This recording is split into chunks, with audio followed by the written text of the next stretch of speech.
Hi guys! Hello everyone! Hello mga sisilab! Welcome back again sa another video hair transformation, and this is me, your sisilab studying.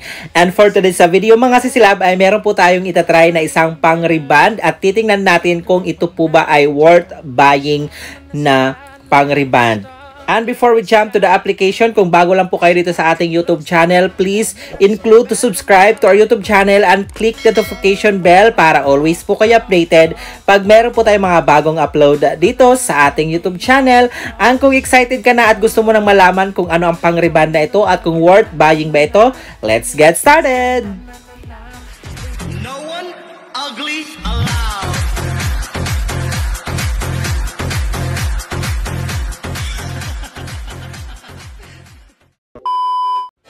Alright mga sisilab, so kung makikita nyo dito ay nag-a-apply na po ako ng gamot pero hindi pa po ito rebanding cream or hindi pa ito pang reband dahil kinukulayan ko muna yung buhok ng ating client. So inuna ko muna yung kulay niya para makita natin kung maganda po ba yung pang reband na ito, lalong-lalo na doon sa mga buhok ng mga bagong kulay or medyo dry, damage na yung buhok.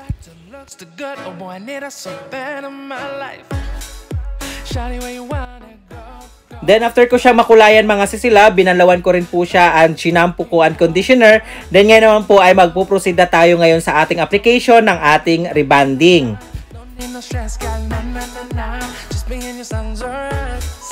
Alright mga sisilab, so ito po yung itatry at gagamitin natin na pang reband. Ito po yung L'Oreal Professional Paris Extenso All Shape Oil Trio na pang reband.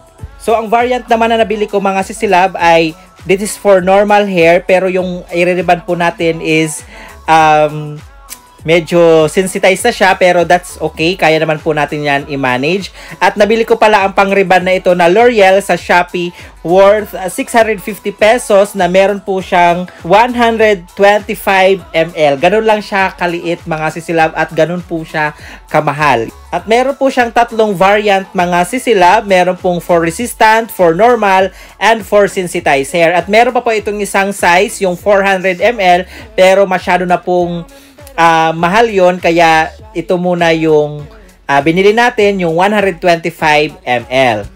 Alright mga sisilab, so after natin siya makulayan at mawash yung buhok ng ating client, ngayon naman po ay magpo-proceed na tayo sa pag-apply ng ating rebanding cream number 1. At hindi ko na po pinatuyo yung buhok ng ating client dahil yung ating variant na gagamitin na pang reband na L'Oreal na ito is for normal hair, dapat pang sensitized hair, pero that's okay dahil alam ko naman po yung brand na ito, how it works, at alam ko na safe yung buhok natin dito kahit na medyo sensitized yung buhok ng ating nire-reband at kahit na gumamit tayo ng normal variant na pang-reband. Yun lang po ang kagandahan sa pang-reband na ito kahit na medyo pricey siya pero alam natin na safe yung ating buhok. At aside sa safe ang buhok mo sa pang-reband na ito mga sisilab, isa sa pinakamaganda pa sa pang-reband na ito kahit na medyo pricey siya is odorless. Ibig sabihin, hindi po siya mabaho or hindi masangsang ang kanyang amoy unlike doon sa mga pang-reband na mga local brands na ginagamit natin. Pero kahit sinasabi ko na ito ay safe na pang-reband, lagi po tayong mag-analyze sa buhok ng ating client dahil alam nyo naman po, once na sinabing pang-reband, ito po ay chemical. So, kailangan din po natin siyang bantayan or mag-strand test po tayo para makaiwas po tayo sa damage. Lalong-lalo na sa mga ganitong uri ng buhok na nire-reband natin na nauna yung kulay or medyo damage siya or dry yung ating nire-reband.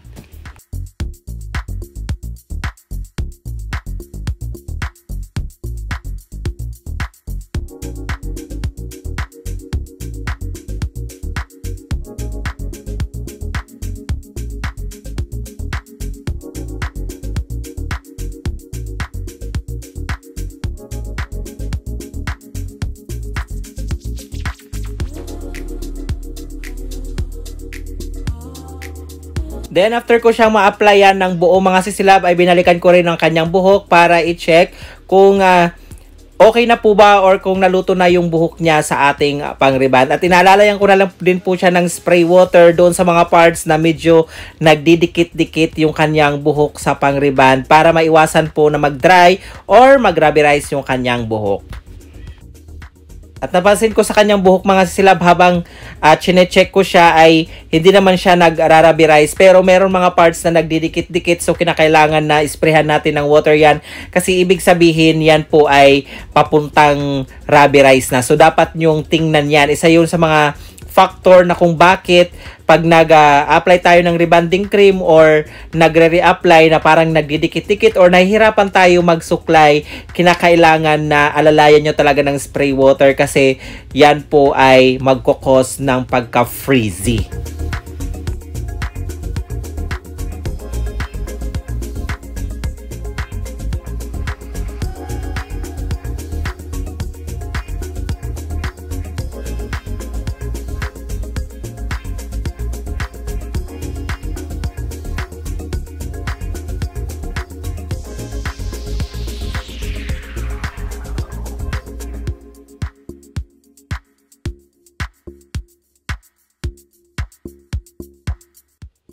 Then after ko siyang ma-retouch mga sisilab ay nag-perform ako ng knot test or nag-hair strand ako para makita natin kung okay na po ba ang buhok niya, kung pwede na po bang banlawan. So magna-knot test po tayo mga sisilab.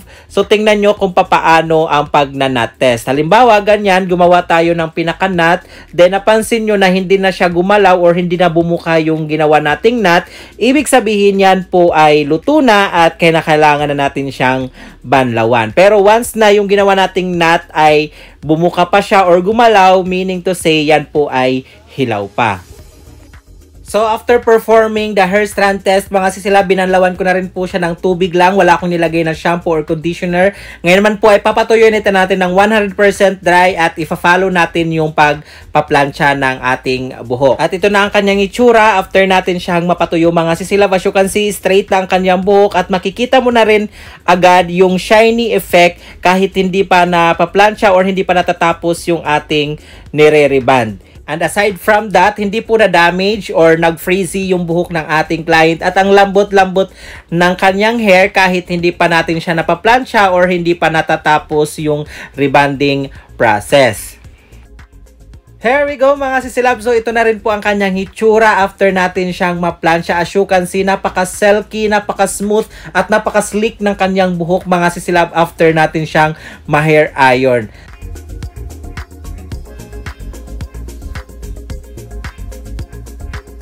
So, ayan mga sisilab, piniprepare ko lang po yung ating neutralizing cream. Then, i-apply po ito natin doon sa buhok na plinansya natin.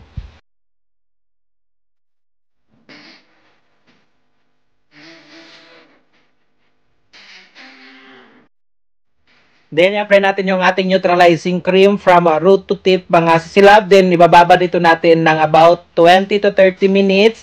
Then, afterwards, ay babanlawan po natin at maglalagay tayo ng treatment. So, hindi ko muna siya iba-Brazilian dito para makita natin yung kanyang magiging effect doon sa rebond na ginamitan lang natin siya ng ordinary treatment. Kung maganda po ba siya, kung magiging worth it ba siya mga sisilab. And by the way mga sisilab, meron pa ako ibang video about sa L'Oreal rebonding. Yung old packaging naman yon na pang rebond. Kung gusto nyo pong malaman kung maganda rin po ba, please visit our video section at hanapin nyo po yung mga video na yon. And I'm sure makakuha rin kayo ng idea, mga tips about sa pang rebond ng L'Oreal and other brands mga sisilab.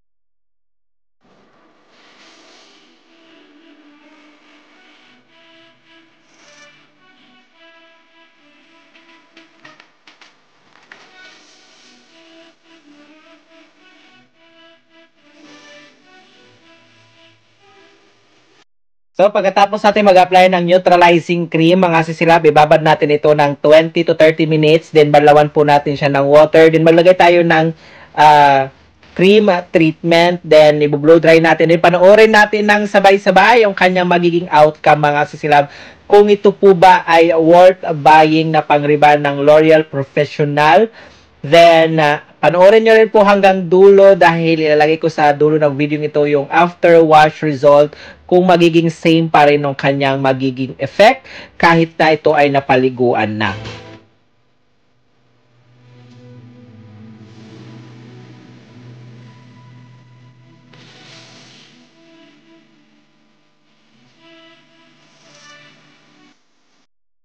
Alright mga sisilab, so habang pinapatuyo ko or binoblower ko yung buhok ng ating client, isararamdaman ko na malambot at madulas ang kanyang buhok. At makikita nyo rin na makintab yung kanyang buhok. So ngayon pala mga sisilab, masasabi ko na worth buying ang pang-reband na ito na L'Oreal kahit medyo pricey siya. Pero mabibigay naman sa atin yung satisfaction na hinahanap natin sa isang reband. At sa palagay nyo, mga sisilab, worth it ba itong L'Oreal Extenso Ollie Shape or Rebanding Set?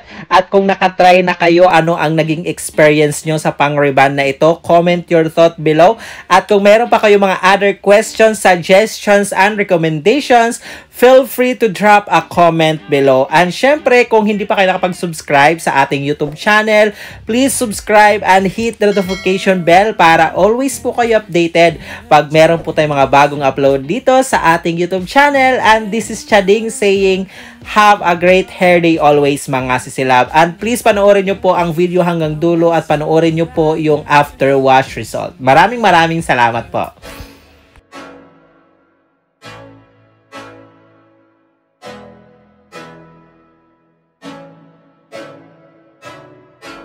I can't think nothing better than spending my day with you.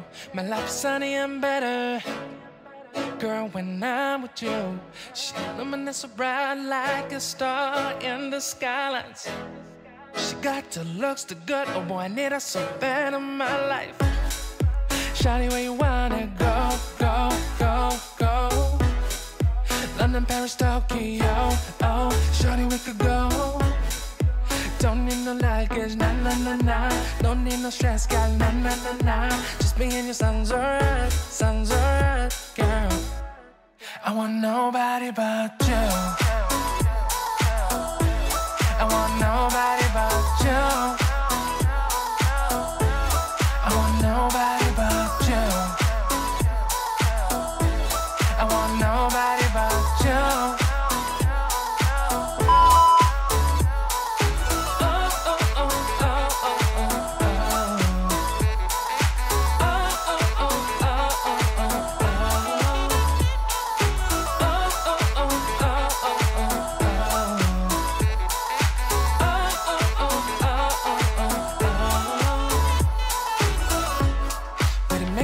Better if I save the songs for you when you feel down and bitter. Shawty, I'll be there for you. We'll be like Bonnie and Clyde, how we everybody else, you and me against the world, girl. You'll be my B, I'll be your J, yeah. We'll be so dangerous in love, girl. Shawty, where you wanna go, go, go, go? London, Paris, Tokyo, oh, shawty, we could go. Don't need no luggage, nah, nah, nah, nah. Don't need no stress, girl, nah, nah, nah, nah. Just me and you sounds alright, girl. I want nobody but you. I want nobody but you. I want nobody but you. I want nobody but you.